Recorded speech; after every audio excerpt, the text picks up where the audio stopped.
বাংলাদেশের সাধারণ জনগণকে বলছি এবং আমি বাংলাদেশের সকল নাগরিক এবং দেশবাসীকে বলছি, আপনারা জানেন বাংলাদেশে ডাক্তার আছে, বাংলাদেশে ইঞ্জিনিয়ার আছে, এমনকি বাংলাদেশে কৃষিবিদ আছে, বাংলাদেশে গ্রাজুয়েট নার্স আছে। কিন্তু এর পাশাপাশি যে বাংলাদেশের ডিপ্লোমা ইঞ্জিনিয়ার আছে, বাংলাদেশের ডিপ্লোমা ডাক্তার আছে, বাংলাদেশের ডিপ্লোমা কৃষিবিদ আছে, বাংলাদেশের ডিপ্লোমা নার্স আছে, অবশ্যই এটাও জানেন। কিন্তু আমি আজ কথা বলবো বাংলাদেশে ডিপ্লোমা চিকিৎসকদের নিয়ে। আপনি কি জানেন যে বাংলাদেশের সবথেকে বেশি স্ট্যান্ডার্ড ডিপ্লোমা হচ্ছে মেডিকেল ডিপ্লোমা, এবং এই মেডিকেল ডিপ্লোমা থেকে ডিপ্লোমা করে তারা হয় ডিপ্লোমা চিকিৎসক। আজকে যদি আমরা অন্য ডিপ্লোমার সাথে তুলনা করি, বা আমি যেটা স্ট্যান্ডার্ড ডিপ্লোমা বললাম, তার বড় কারণ হচ্ছে বাংলাদেশের সকল ডিপ্লোমাগুলাই 3.5 বছর অথবা 4 বছর, কিন্তু একমাত্রই মেডিকেল ডিপ্লোমা হচ্ছে বাংলাদেশের 4.5 বছর। এবং আমি অন্য ডিপ্লোমা থেকে এই ডিপ্লোমাকে বেশি প্রায়োরিটি দেই, কারণ বাংলাদেশে সকল ডিপ্লোমাতে ভর্তি হতে গেলে এসএসসি যে কোনো বিভাগ থেকে ভর্তি হওয়া যায়। যেমন আপনি যদি মনে করেন যে আমি সায়েন্স থেকে ভর্তি হব, সায়েন্স থেকে আপনি ডিপ্লোমাতে ভর্তি হতে পারেন, আপনি আর্টস থেকে ভর্তি হতে পারেন, আপনি কমার্স থেকে ভর্তি হতে পারেন। কিন্তু এই একমাত্র মেডিকেল ডিপ্লোমা ভর্তি হতে গেলে আপনার অবশ্যই সায়েন্স ব্যাকগ্রাউন্ড থাকা লাগবে, এবং আপনাকে ভর্তি পরীক্ষা, ভর্তি যুদ্ধের মাধ্যমে আপনাকে এই মেডিকেল ডিপ্লোমাতে ভর্তি হতে হয়। এবং মেডিকেল ডিপ্লোমাতে ভর্তি হতে গেলে অবশ্যই আপনার বাংলাদেশে যেগুলা সরকারি প্রতিষ্ঠান আছে সেখানে মেধা তালিকায় আপনার সেখানে আপনার লেখাপড়া করতে হয়। কিন্তু এবং আপনি যদি বেসরকারিভাবে পড়তে যান, তাহলে অবশ্যই আপনার মেডিকেলের মতো 40 মার্ক, মিনিমাম পাস মার্ক 40 পেলে আপনি বেসরকারিভাবে লেখাপড়া করতে পারবেন।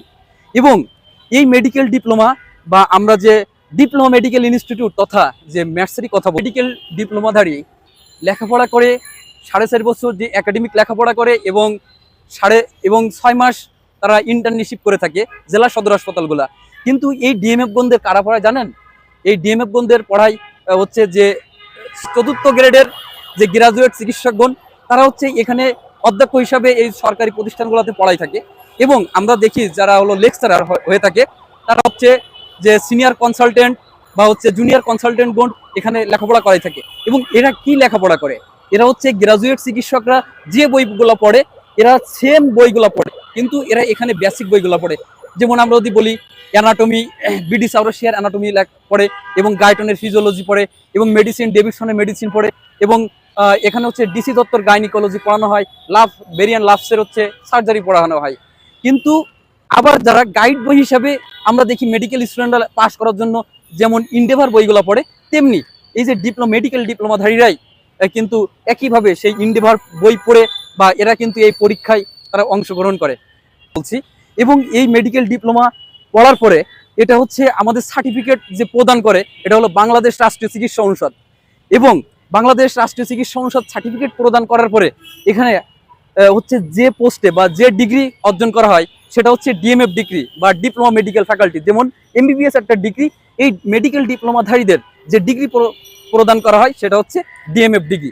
এবং এই ডিপ্লোমাধারী যখন চাকরি করে, তখন বাংলাদেশের অন্যান্য ডিপ্লোমাধারীদের মতো আপনারা অবশ্যই জানেন যে উপসহকারী কৃষিবিদ, যারা ইঞ্জিনিয়ার ডিপ্লোমা করা, তাদের উপপ্রকৌশলী বলা হয়।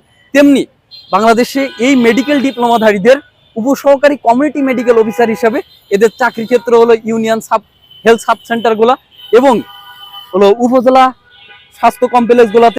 বাংলাদেশে ঔষধ লেখার বৈধতা বা অ্যালোপ্যাথিক চিকিৎসা দেওয়ার জন্য কারা পারমিশন পেয়ে থাকে, রাষ্ট্র পারমিশন দেয়, এই পারমিশন দেয় Bangladesh medical and dental council, এবং রেজিস্ট্রেশন দিয়ে থাকে। এই রেজিস্ট্রেশন একমাত্রই এমবিবিএস ডাক্তারগণ এবং বিডিএস বা দাঁতের ডাক্তারগণ এবং এই মেডিকেল ডিপ্লোমাধারী বা এই ডিএমএফ বা ডিপ্লোমা ডাক্তারগণ এই বিএমডিসি রেজিস্ট্রেশন পেয়ে থাকে। আপনারা যারা অ্যালোপ্যাথিক চিকিৎসা নেবেন, আপনারা অবশ্যই গ্রাজুয়েট ডাক্তারের পাশে যাবেন, বা গ্রাম অঞ্চলে যারা আমাদের এই ডিপ্লোমা হোল্ডার আছে, মেডিকেল ডিপ্লোমা হোল্ডার, এই ডিএমএফ ডাক্তারদের পাশে আপনারা যাবেন, কারণ এরাই ঔষধ লেখার বৈধতা পায়। আপনারা অবশ্যই ফার্মেসিতে গিয়ে মুড়ির মতো ঔষধ কিনে আপনাদের অ্যান্টিবায়োটিক ইউজ করে, ডোজ ছাড়া এবং ডিউরেশন ছাড়া অ্যান্টিবায়োটিক ইউজ করে নিজেদের ক্ষতি করবেন না। আপনারা